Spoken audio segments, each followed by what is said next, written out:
Hey everybody, Tony D and Little Joan here with a hot take on the Derek Chauvin trial. This is a still from Officer Tatum. Officer Tatum, Joan, you gonna sit still for this? You want to sit over here? Officer Tatum is a really good guy to. All right, come over here. Good guy to watch. He's a former police officer, so he's got some good insight into this. He actually live streamed. This is them reading the verdict, and you could see Chauvin's reaction. I'm of two minds of the guilty verdict. Number one is, well, first I'm surprised because I thought he would probably get off or a hung jury, but I never suspected they'd get him on all accounts. But now that I've heard that, it occurred to me while I was driving home, hey, maybe, and I don't even know if this would be legal, but maybe the court got together and said, man, they're going to burn the city down. We have to tell them that we're going to convict you. And we're going to say we convicted you on all counts, and then we're going to let everybody go home and calm down, let the whole city settle, and then we'll, announce the real verdict. I mean, I didn't even know they could do that. Maybe they could. Would that be legal? I doubt it would be legal. And I doubt they have the wherewithal to do it, quite frankly. No, I think it's easier to railroad Chauvin. And I think they did to a certain extent.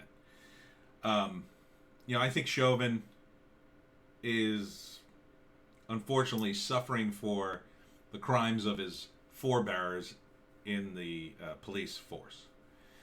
And this goes way back. I mean, I knew a retired police officer. He's gone now. But he was a cop like in the early 60s to early 70s, something like that. Maybe a little later. And he told me horrific stories of racist cops doing horrible things to suspects. Just absolutely horrible things. I couldn't even repeat them on YouTube. They're that horrible. And I would just be like, oh my God. It was horrific. It really is. If I told you them, you would be just horrified. So these things did happen. It's not like they didn't happen. And those people, if they survive those eras, they're still around. Some of the suspects are still around because they tended to be young. These cops tended to be old. Those cops are mostly dead, though. The cop that I'm talking about is dead, and these guys were even older than him. And so, there were real racist cops out there who they just didn't care. They didn't like people of certain races, and they did horrific things to them. And this was prior to the era that the cops had so much power. They didn't have as much power then. They just lied, right? People just trusted cops. And there was only so much you can do. Videotape wasn't that big a deal, if it was at all. Up until, the mid-'80s, you had a few scratchy videotape machines and running in 7-Eleven or mini marts, but that was about it. Now, of course, there's videotapes everywhere. You can't run through a major city without being videotaped constantly. So a place like Minneapolis, I'm sure, corner to corner, every street has a video camera somewhere, whether it's a business that has it outside their business or a traffic cam or whatever. So times have changed in that now the cops are more heavily scrutinized. There has been forward progress where cops are much less racist than they were. I mean, the millennials and younger who complain about these guys and complain about racism, they've never met an actual racist. The actual racist. I mean, these guys were frightening. They were. I worked for a guy, he had to be one of the most racist guys I've ever met. And he would drop the N-bomb, and he was white, and he would drop the N-bomb like no tomorrow. He didn't really like black people. And I say he didn't really like black people because he had friends who were black, and they tolerated his casual racism, but he was kind of a mean guy. He took a lot of drugs, and I don't know whatever happened to him. But the point is, that guy, that guy's got to be at least in his, I'll say 70s and 80s, if he's still alive, 60s maybe. he'll shut his effing mouth now. A guy like him isn't gonna, you know. And if he hasn't, I'm sure some guy's already cleaned his clock like multiple times, or he's in jail. And so it's not like it was at all. And the problem is not racial. To say it's racial is really ignoring the bigger problem. The bigger problem is guys like Chauvin and cops in general have too much power. They have no respect for the Constitution because it's been, you know, they've put holes in it like Swiss cheese, and they've given these cops every opportunity to pull you over, check you out, and they've created too many laws. So if you look at what happened to George Floyd, right? Goes into a deli, he's whacked out of his mind, according to the videotape. He ends up passing what appears to be a fake 20, and they call the cops.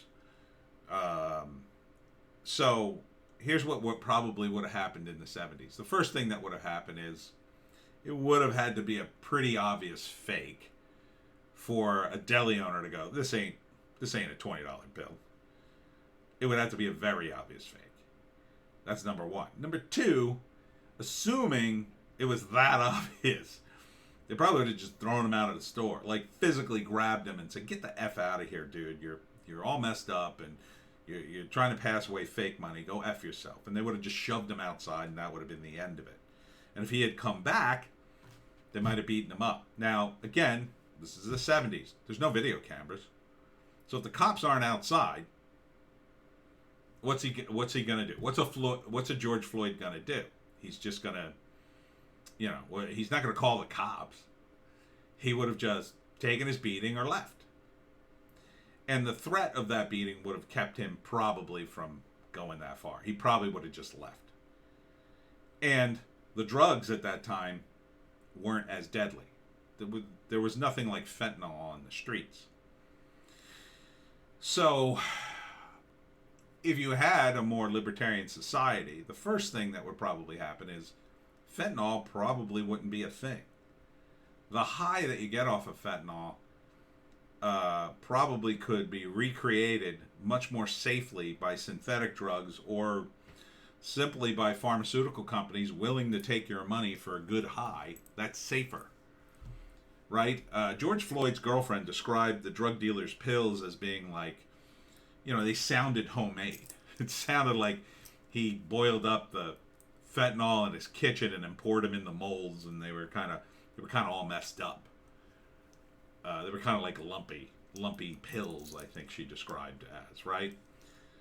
You wouldn't get that if drugs were legal, right? You would get it from a store, and you might have to go to a drug store. Not a drugstore like we know it, but a drugstore like To Get High store. And they would sell you a high. They would sell you whatever you wanted, heroin, whatever. You'd have to prove your age.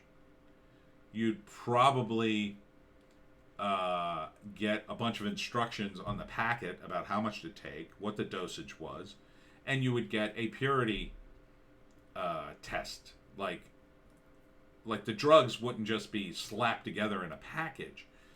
They would have to adhere to certain guidelines that the FDA, let's say, would put out about drugs, or that the FDA, Food and Drug Administration. So they'd probably be in charge of it. So, and it might cost more, but it would be probably a relatively safer high. So George Floyd probably wouldn't have been dying. Number one. Number two, passing around a fake 20. The store owner, now let's say Chauvin shows up, right? They call because of the 20. And Chauvin's first concern would have been, are you pressing charges to the deli owner? And it sounds to me like the deli owner, by the time Chauvin and the guys got there, they were like, meh, forget it. But, see, under our current system, Chauvin and the cops were obligated to investigate. They're obligated to take George out of his car, see if he's fit to drive, all that kind of stuff. Now, you could live in a more libertarian society where, well, I don't have the right to take George Floyd out of his car, even though he's sleeping at the wheel and looks out of it. I don't have the right to bother him. He has the right to sleep into that car. Now, I could stand here until he tries to drive away, but it's likely Chauvin, working in Minneapolis, would have said, well, I'm not going to stand here all day and watch this guy, right? Maybe he would, maybe he wouldn't. Maybe he would just figure, well, he could take his chances. And so could the people of his neighborhood. And if he runs somebody over, well, that's not on me.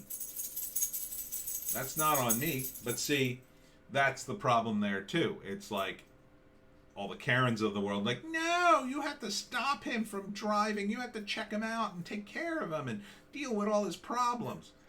Cops aren't trained to do that. Even in a more libertarian world where he was on a drug that wasn't going to kill him. He wasn't going to eat his whole stash because it was legal. Chauvin could maybe get him out of the car, talk to him, say, hey, could you not drive your car? Could you have somebody else who's more sober drive? But we don't live in that world. We live in a world where we expect the cops to do everything. We've given them too much power. And then when they F up, we throw them under the bus. And, you know, I think in the case of George Floyd, really the state, the city is really to blame. The city trained Chauvin to do exactly what he did, and he did it. So what does that say to all the cops you got working for you? Oh, they're going to be completely demoralized. If I was working as a cop in Minneapolis, I'd be putting in my papers right now. Get the F out. Go work out. You know, get a job, transfer out in the middle of nowhere in some small town like mine. 1,900 people. You don't have to deal with fentanyl addicts like Floyd. Nah. Worst you're going to have to deal with is, oh, somebody's parked in front of the barber again. Oh, he's been parked there for 2 days. Well, I'll go try to talk to him. That's the kind of crime we have. I mean, we're near cities. We could have bigger crime, but I think one time there was a report of a guy walking around the neighborhood with a gun, but he was some drunken idiot who lived locally, and, you know, that was about it. And speeders. What are you going to do for Minneapolis? These cops are going to leave.